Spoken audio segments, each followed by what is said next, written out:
चलिए बच्चे, अब क्या करने जा रहे हैं मैं आपको आगे मूव करते हैं आपका नेक्स्ट आर्टिकल की ओर मूव कर रहे हैं जिसका नाम है 1, 2 एंड 3 डायमेंशनल मोशन। तो आपका मोशन कब 1, 2 एंड 3 डायमेंशन आपको पता है बच्चे, आपके 3 कोऑर्डिनेट एक्सिस होते हैं एक्स वाई जेड।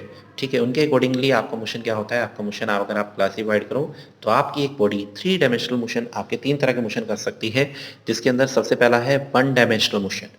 अब 1 डायमेंशनल मोशन क्या होता है, आपको पता है कोऑर्डिनेट एक्सिस तो 3 है, X axis, Y axis, Z axis. अगर 3 में से सिर्फ एक ही कोऑर्डिनेट एक्सिस अगर 3 में से सिर्फ एक ही कोऑर्डिनेट एक्सिस की हेल्प से आप किसी बॉडी की पोजीशन को या किसी बॉडी के मोशन को डिस्क्राइब कर सको या उसकी पोजीशन को डिस्क्राइब कर सको, that motion is known as 1 dimensional motion. जैसे मान लीजिए एक बॉडी स्ट्रेट लाइन में मूव कर रही है और आफ्टर टाइम टी वो बॉडी पी पॉइंट पे पहुंच गई। ठीक है, और अगर पी पॉइंट पे पहुंच गई है तो इसकी पोजीशन को डिस्क्राइब करने के लिए मुझे कौन सी कोऑर्डिनेट एक्सिस की जरूरत पड़ेगी, एक्सिस की जरूरत पड़ेगी। अगर ये वाई में जाता तो वाई की जरूरत पड़ती है, जेड में जाता तो जेड में। तो यानी कि मैं इस आर्टिकल के मोशन को डिस्क्राइब कर सकता हूँ सिर्फ आपकी 3 में से सिर्फ एक कोऑर्डिनेट एक्सिस की हेल्प से।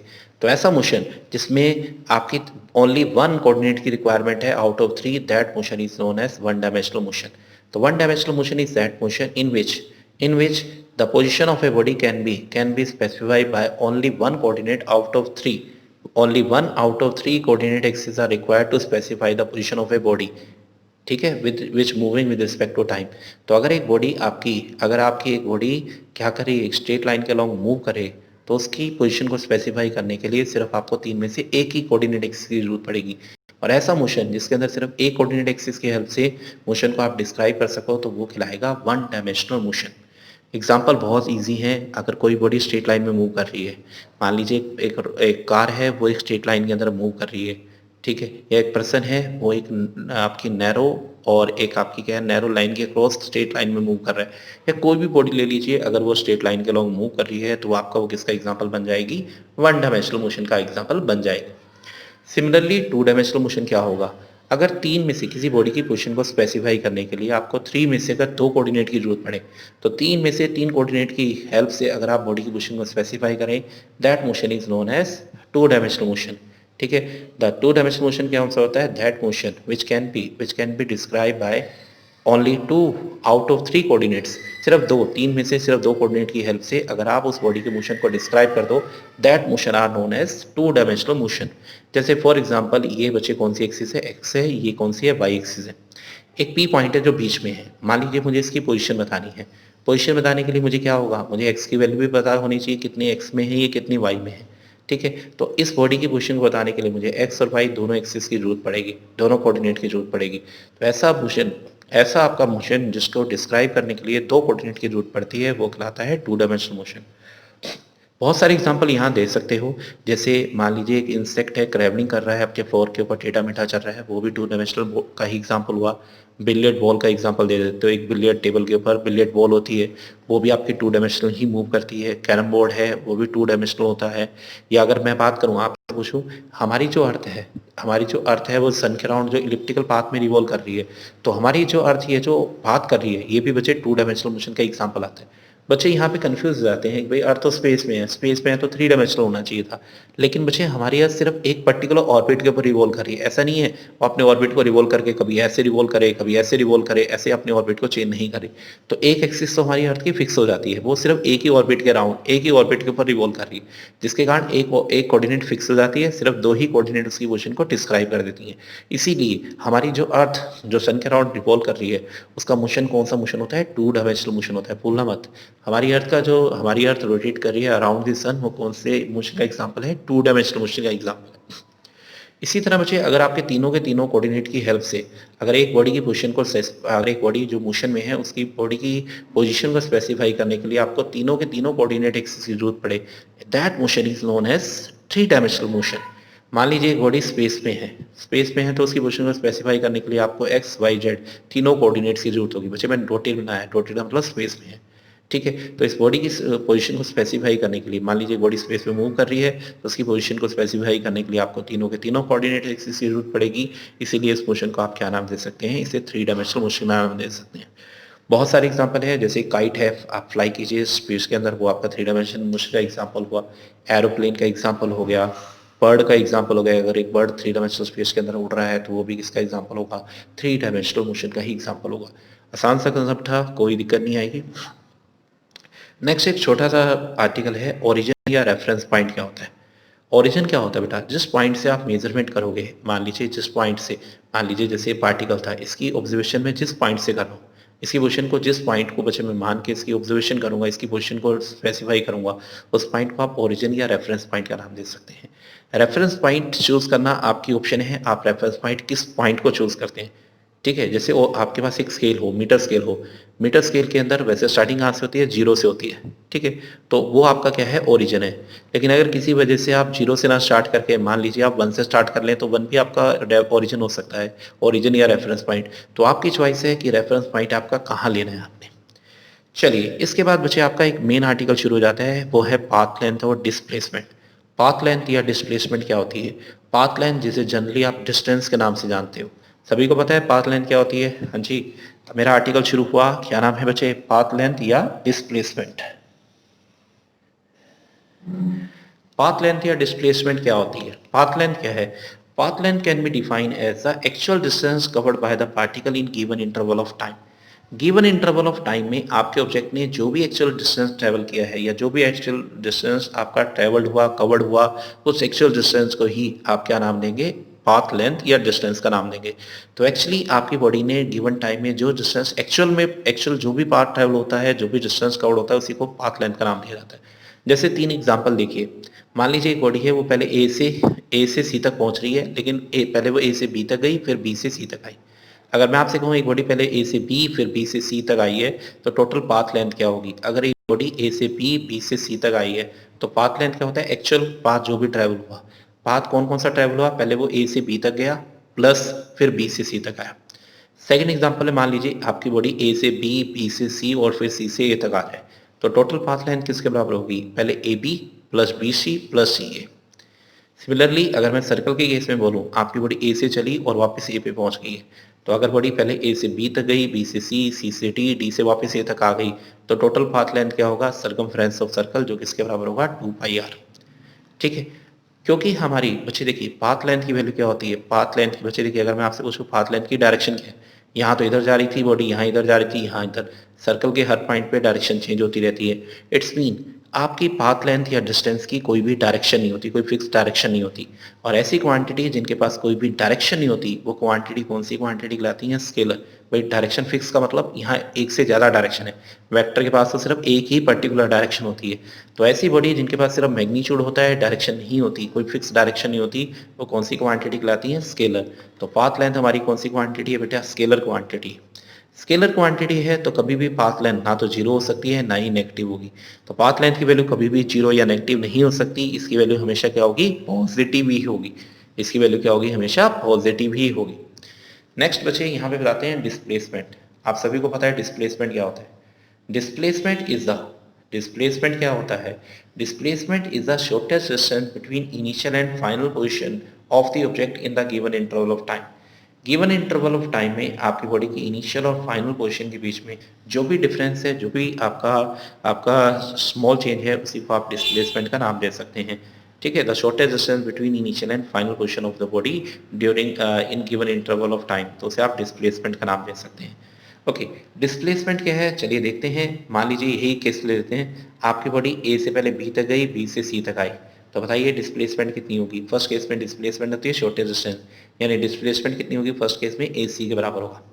सेकंड केस में अगर मान लीजिए आपकी बॉडी ए से बी तक गई, बी से सी तक गई, सी से ए तक आ गई, अगर ऐसा हुआ तो आपकी बॉडी तो अपनी इनिशियल पोजीशन में वापस पहुंच चुकी है, यानी सेकंड केस में आपकी डिस्प्लेसमेंट कितनी आएगी, जीरो आएगी। थर्ड केस की बात करें, मान लीजिए सर्कल की, अगर सर्कल के अंदर रिवॉल्व करते करते आपकी बॉडी वापस ए पे पहुंच गई है, अगर ए पे इनिशियल पोजीशन में वापस पहुंच गई है, तो आपकी डिस्प्लेसमेंट थर्ड केस में भी कितनी आएगी, जीरो ही आएगी। क्यों, शॉर्टेस्ट इनिशियल पॉइंट पे तो वापस पहुंच गई, तो दोनों इनिशियल और फाइनल पोजीशन के बीच का डिफरेंस कितना हुआ, जीरो हुआ। ठीक, इट्स मीन डिस्प्लेसमेंट के पास क्या है, डिस्प्लेसमेंट के पास बच्चे मैग्नीट्यूड भी होता है, डायरेक्शन भी होती है। डिस्प्लेसमेंट के पास दोनों है, और ऐसी क्वांटिटी जिनके पास मैग्नीट्यूड और डायरेक्शन दोनों हो, और वो आपके वेक्टर लॉ को भी ओबे करें, तो ऐसी क्वांटिटी को हमने क्या नाम दिया था, वेक्टर क्वांटिटी। इट्स मीन हमारा जो डिस्प्लेसमेंट है वो कौन सी क्वांटिटी है, वेक्टर क्वांटिटी है। दोनों की यूनिट चाहे डिस्टेंस हो, डिस्प्लेसमेंट हो, दोनों की ऐसा यूनिट क्या होती है, मीटर होती है। दोनों का डायमेंशन फार्मूला किसके बराबर होता है बच्चे, एल के बराबर ही होता है। डन। चलिए अब क्या है, कुछ कंपैरिजन करते हैं, कुछ डिफरेंस बताते हैं आपके डिस्टेंस और डिस्प्लेसमेंट के बीच में। मैंने अभी बताया था डिस्टेंस कौन सी क्वांटिटी होती है, वो तो स्केलर होती है, बट डिस्प्लेसमेंट कौन सी क्वांटिटी है, एक वेक्टर क्वांटिटी है। दोनों में फ़र्क ये हो गया, वो स्केलर थी तो ये वेक्टर है। आपको ये भी बताया था डिस्टेंस की वैल्यू कभी भी जीरो या नेगेटिव नहीं हो सकती, उसकी वैल्यू हमेशा क्या होगी, पॉजिटिव होगी।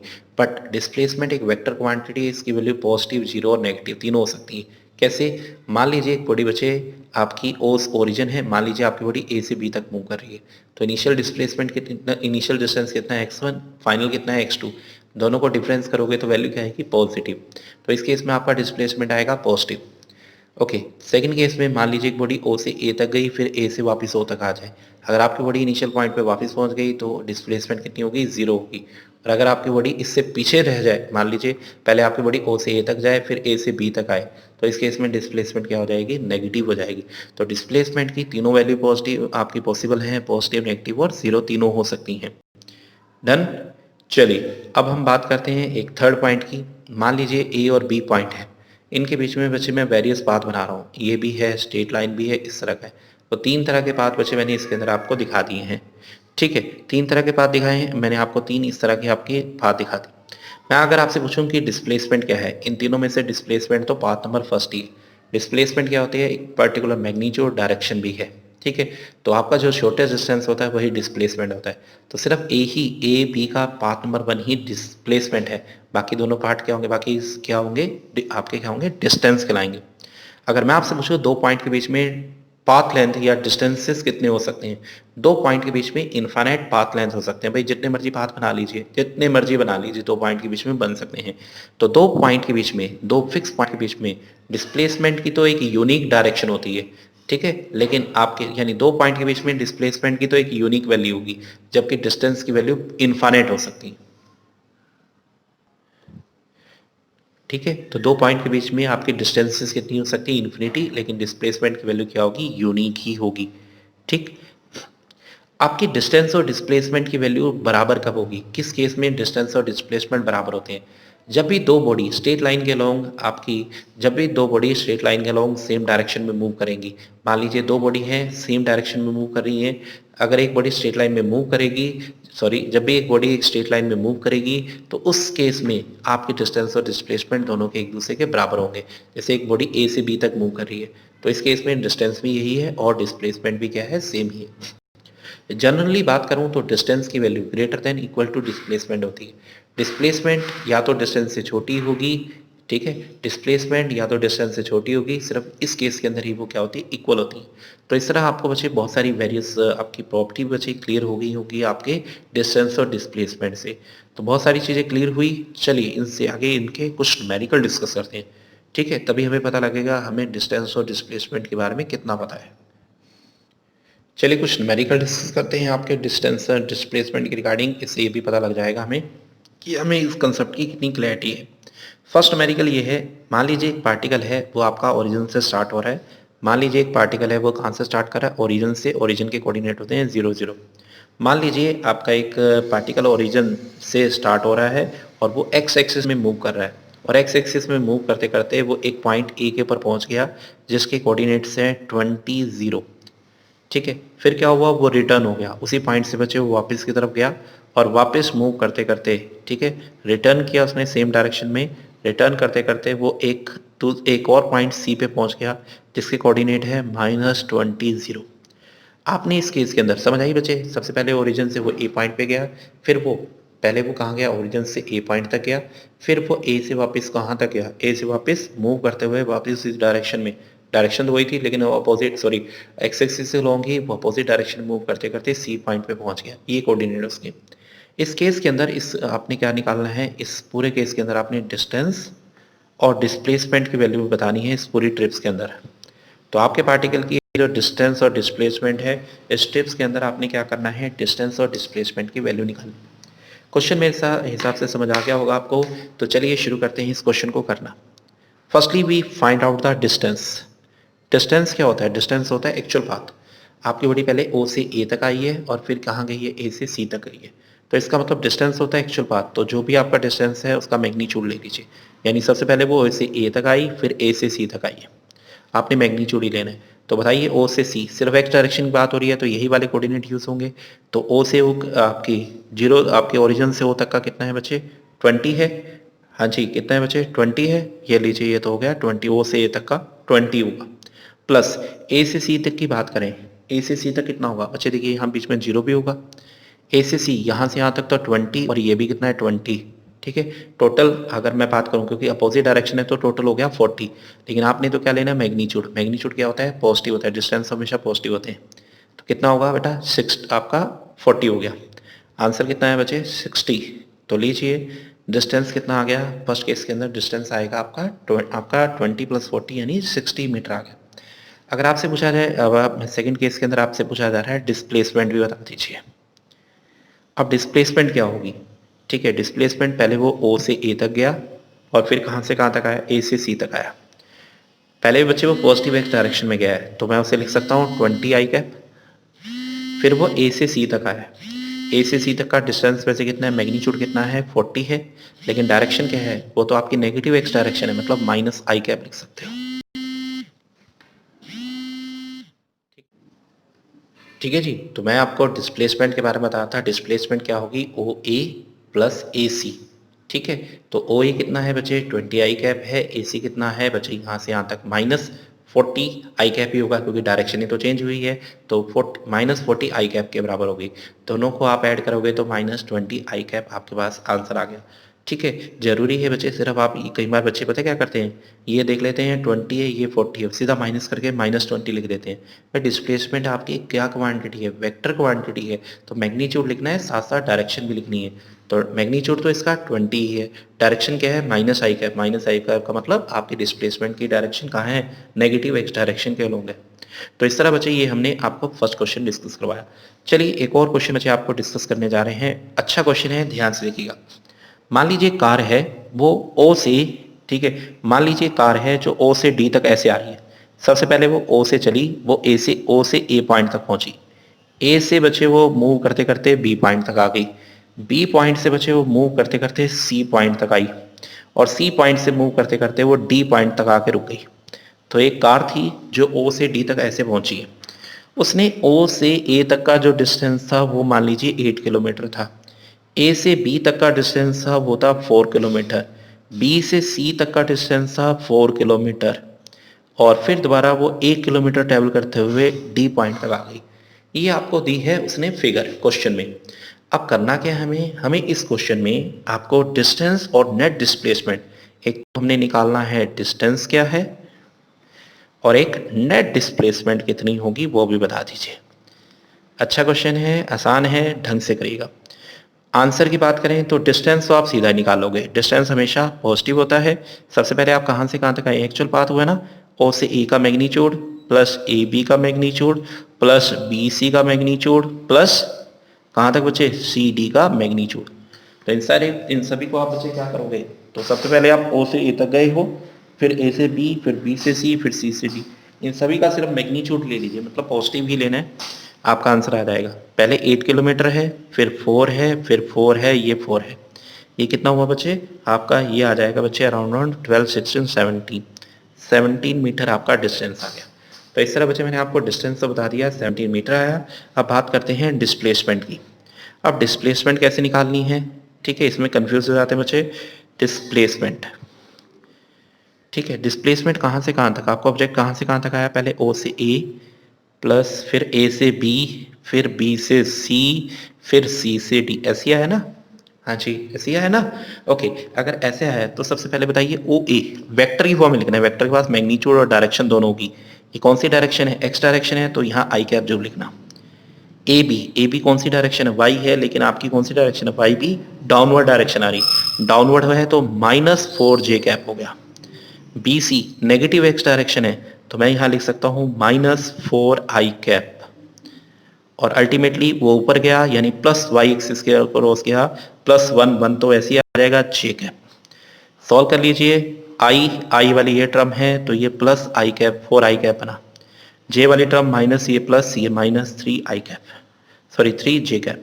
तो लीजिए मैंने डिस्प्लेसमेंट भी निकाल दी है, ये है मेरी डिस्प्लेसमेंट। अगर आप मुझसे पूछें चलिए डिस्प्लेसमेंट का मैग्नीट्यूड कितना होगा, ठीक है, आपको वेक्टर से मैग्नीट्यूड निकालने हम सिखा चुके हैं। मैग्नीट्यूड कितना होगा, रूट लीजिए, कंपोनेंट का स्क्वायर कीजिए, ऐड कर दीजिए। 16 + 9 25, 25 का कितना हुआ 5। लीजिए इसका मैग्नीट्यूड तो होगा ये। ठीक है, मैग्नीट्यूड निकाल दिया। डायरेक्शन निकालनी हो, हाँ जी, अगर मैं आपकी डायरेक्शन निकालूं तो डायरेक्शन क्या होगी, अगर मैं आपसे कहूँ चलिए डायरेक्शन भी निकाल देते हैं। भाई फाइनल डिस्प्लेसमेंट क्या होती है, इनिशियल और फाइनल पोजीशन के बीच का डिस्टेंस होती है। ठीक है, अब मुझे ये देखिए बेटा क्लियर कट दिख गया है, ये डिस्टेंस कितना होगा। देखिए टोटल 4 था, 1 चला गया है तो 3 है। और ये वाला कितना होगा बच्चे, ये वाला, ये 4 था तो ये 4 है तो ये भी 4 है। इन दोनों को सोल्व किया तो ये मुझे पता लग गया 5 आ गया। मुझे डिस्प्लेसमेंट निकालनी है। डिस्प्लेसमेंट कैसे निकालूं बच्चे, ये वाला एंगल निकाल दीजिए। ठीक है, डिस्प्लेसमेंट कैसे निकालूंगा, डिस्प्लेसमेंट निकालना है तो टेन थीटा निकालिएगा, आपका क्या आएगा टेन थीटा। ठीक है, थीटा निकालना है आप ये ट्रायंगल से जैसे मर्जी निकाल लीजिए, परपेंडिकुलर अपॉन बेस कर लीजिए। ठीक है, इस तरह आप इसे सॉल्व कर लीजिएगा। जब सॉल्व करेंगे मतलब डायरेक्शन निकालनी है, डायरेक्शन के लिए टेंजेंट थीटा निकाल लीजिए जो 3/4 के बराबर होगा। सॉल्व करेंगे तो 37 डिग्री के पास आसपास आएगा। और ये कौन सी डायरेक्शन होती है, ऊपर होता है नॉर्थ, यहाँ है साउथ, यहाँ है ईस्ट तो यहाँ है वेस्ट।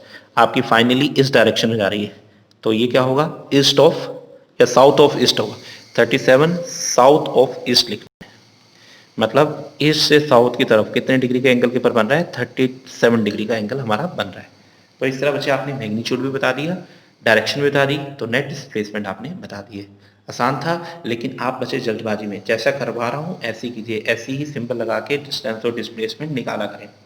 ठीक है, क्वेश्चन आसान होते हैं डिस्टेंस और डिस्प्लेसमेंट के, लेकिन उसे मुश्किल मत बना दीजिएगा। ठीक है, जैसे कह रहे हैं वैसे ही हाँ आपने करना है। क्वेश्चन नंबर 3 की ओर बात करें। क्वेश्चन नंबर 3 क्या है बच्चे, एक पार्टिकल है बच्चे, मान लीजिए particle go along the quadrant of a circle. आपका एक पार्टिकल है वो इस तरह बच्चे एक फिगर के अंदर मूव कर रहा है। लीजिए फिगर ये दे रखिए बच्चे, ध्यान से देखिएगा। एक पार्टिकल क्या कर रहा है, particle goes along the quadrant of a circle. एक पार्टिकल है वो क्वाड्रेंट ऑफ सर्कल मतलब सर्कल के चौथे पार्ट में मूव करते हुए ए से कौन से पॉइंट तक मूव कर रहा है बच्चे, ए से बी पॉइंट तक मूव कर रहा है। और आपकी इस सर्कल की ये जो आपका क्वाड्रेंट बना है, इस सर्कल की जो रेडियस है वो रेडियस आपको दे रखी है, सर्कल की रेडियस है 10 सेंटीमीटर। तो एक पार्टिकल एक सर्कल की क्वाड्रेंट के ऊपर क्वाड्रेंट मूव करते हुए ए से बी तक आया, ये सर्कल का चौथा पार्ट है। और इस सर्कल की रेडियस मतलब ओ ए और ओ बी, इन दोनों का मैग्नीट्यूड किसके बराबर दे रखा है आपको, 10 सेंटीमीटर के बराबर दे रखा है, सॉरी मीटर ले लेते हैं इजी हो जाएगा, 10 मीटर के बराबर दे रखा है। आपको क्या बताना है, आपको बताना है ये जो आपका पार्टिकल ए से बी तक पहुंचा है, इसका एक तो मैग्नीट्यूड ऑफ डिस्प्लेसमेंट बताना है, एक तो डिस्प्लेसमेंट का मैग्नीट्यूड बताना है, डिस्टेंस का मैं आपने बताना है, और ये भी बताना है कि आपका एंगल बिटवीन डिस्प्लेसमेंट वेक्टर, जो डिस्प्लेसमेंट वेक्टर है और एंगल आपका एक्स एक्सिस के बीच में कितने डिग्री का एंगल आपका बनेगा। यानी 3 चीजें बतानी है। सबसे पहले magnitude of displacement and distance, ये तो एक ही में लिख देते हैं, डिस्प्लेसमेंट एंड डिस्टेंस, एक तो ये बताना है। दूसरा क्या बताना है, आपको एंगल बताना है किस किस के बीच में, डिस्प्लेसमेंट वेक्टर और एक्स एक्सिस के बीच में, इन दोनों के बीच में आपको एंगल भी बताना है। ठीक है, शुरू करें। चलिए शुरू करते हुए पहले तो बताइए, ये एक सर्कल का क्वाड्रेंट चौथा पार्ट है, तो अगर मैं बात करूं आपके आंसर में डिस्प्लेसमेंट की, क्या होता है डिस्प्लेसमेंट, डिस्प्लेसमेंट तो शॉर्टेस्ट पाथ होता है। ठीक है, शॉर्टेस्ट पाथ कितना होगा, ए से बीच में, ए और बी के बीच में शॉर्टेस्ट पाथ तो यही होगा, ये वाली साइड। ठीक है, यानी किसके बराबर होगी, ये वाली साइड निकालनी है बच्चे। ये वाली साइड अगर मैं निकालना चाहूँ तो ये वाली साइड किसके बराबर होगी, ये वाली साइड अगर बच्चे मुझे ये निकालना है। ठीक है, कैसे निकालो बच्चे, इसके पैरेलल मैंने एक पैरेललोग्राम दी है, दोनों का मैग्नीट्यूड इक्वल होगा लेकिन डायरेक्शन अपोजिट होगी। ठीक है, ये और ये दोनों पैरेलल हैं, मतलब जो वैल्यू इसकी होगी वही वैल्यू इसकी होगी। मेरे पास ये ट्रायंगल दिख रही है, इसके अंदर से मुझे पता है ये वाली साइड आपकी आपका बच्चे ये देखिए क्या है। ठीक है, अल्टीमेटली बच्चे मुझे ये वाली साइड निकालनी है, मुझे पता है ये वाली साइड किसके बराबर है, ये ओ बी है, ये ओ ए माइनस ओ ए है, ये ओ बी है। अगर ट्रायंगल की दो साइड दो डिफरेंट वेक्टर को शो करे तो थर्ड साइड उसका रिजल्टेंट होती है। ठीक है, वही रूल यूज़ करके बच्चे मैंने इनका, ओ बी तो आपका पॉजिटिव था, ओ ए नेगेटिव था, दोनों को ऐड करके रिजल्टेंट निकाल लिया। तो आपकी डिस्प्लेसमेंट क्या होगी, जब आपका पार्टिकल ओ ए से बी तक जाएगा तो डिस्प्लेसमेंट किसके बराबर होगी, डिस्प्लेसमेंट होगी ए बी के बराबर, ए बी के बराबर, जो कि इसके बराबर है, किसके बराबर है बच्चे, डिस्प्लेसमेंट आपकी ओ बी माइनस ओ ए के बराबर। ओ बी कितना है, ओ से लेके बी, ये आपकी ओ बी ओ से बी रेडियस है फाई डायरेक्शन में, तो लिख सकते हैं 10 जे कैप। ओ ए कहाँ है, ओ ए बच्चे आपने तो ओ ए लेना है, ओ ए कौन सा है, ओ ए की वैल्यू कितनी है तो 10 लेकिन एक्स डायरेक्शन में, तो 10 आई कैप। ठीक है जी, ये क्या निकल आया बच्चे, डिस्प्लेसमेंट के बारे में बता दिए। मैग्नीट्यूड निकाल लें, हाँ जी मैग्नीट्यूड कितना आएगा बता दीजिए। अगर मैं डिस्प्लेसमेंट का मैग्नीट्यूड निकालना चाहूँ तो मैग्नीट्यूड निकालना आता है, मैग्नीट्यूड होगा ए पी का मॉडुलस के बराबर।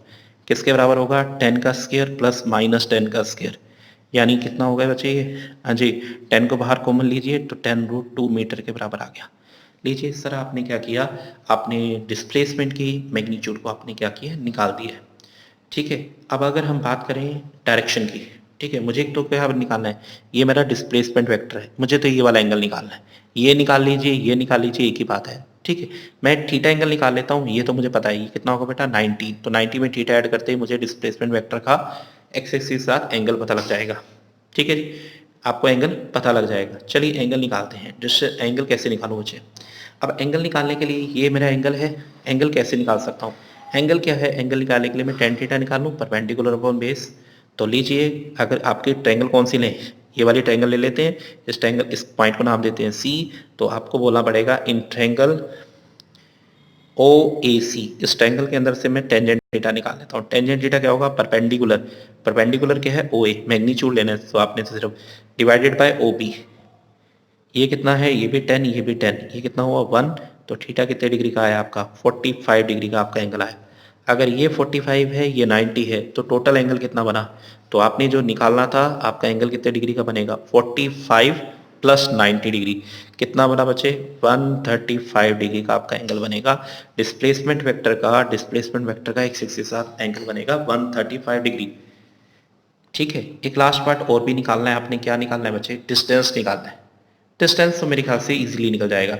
डिस्टेंस क्या होता है, एक्चुअल पाथ, आपका सर्कल का क्वाड्रेंट पाथ, मतलब सरकमफ्रेंस का 1/4 ऑफ सरकमफ्रेंस, सर्कल की सरकमफ्रेंस क्या होती है 2 पाई आर। ठीक है, ओके सोल्व कीजिए आपका आंसर आ जाएगा 2 पाई आर। आपको आर की वैल्यू पता है 10 है, तो 10 इंटू 2 आपकी आंसर निकल आया। ठीक है, लीजिए आर की वैल्यू कितनी है बच्चे, रेडियस दे रखी थी 2 पाई, आर की वैल्यू कितनी है 10 है, ये हुआ 5। ठीक है, ये हुआ आपका बचे 5, मल्टीप्लाई कर दीजिए आपका आंसर निकल आएगा। तो लीजिए 1/4, ठीक है 1/4 आपकी मैंने वो कर दिया। लीजिए इस तरह सोल्व किया और मेरी डिस्टेंस की वैल्यू भी निकल आएगी। ठीक है जी, जैसे देखिए ये 5 पे गया, एक 2 बचा, 2 से 2 कैंसिल हो गया, आपका आंसर आ गया 5 पाई मीटर, लिखना मत भूलिएगा साथ में, तो आपका आंसर आएगा 5 पाई मीटर। तो इस तरह बच्चे हमने एक और क्वेश्चन किया आपके डिस्टेंस और डिस्प्लेसमेंट के रिगार्डिंग।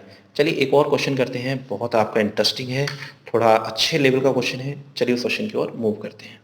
चलिए एक और बड़ा इंटरेस्टिंग सा आपका एक क्वेश्चन है वो डिस्कस करेंगे बच्चे। आपके क्वेश्चन में क्या कह रहे हैं सुनिए। क्वेश्चन है आपका, on an open ground A motorcyclist follow, एक ओपन ग्राउंड है जिसके अंदर एक मोटरसाइकिलिस्ट इस तरह का पाथ आपका जो ट्रैक था उसे कवर कर रहा है। वो क्या कर रहा है बच्चे, हर 500 मीटर के बाद वो 60 डिग्री एंगल के ऊपर अपने लेफ्ट की तरफ, जिस डायरेक्शन में उसका लेफ्ट हैंड होगा वो उसकी तरफ टर्न हो जाएगा।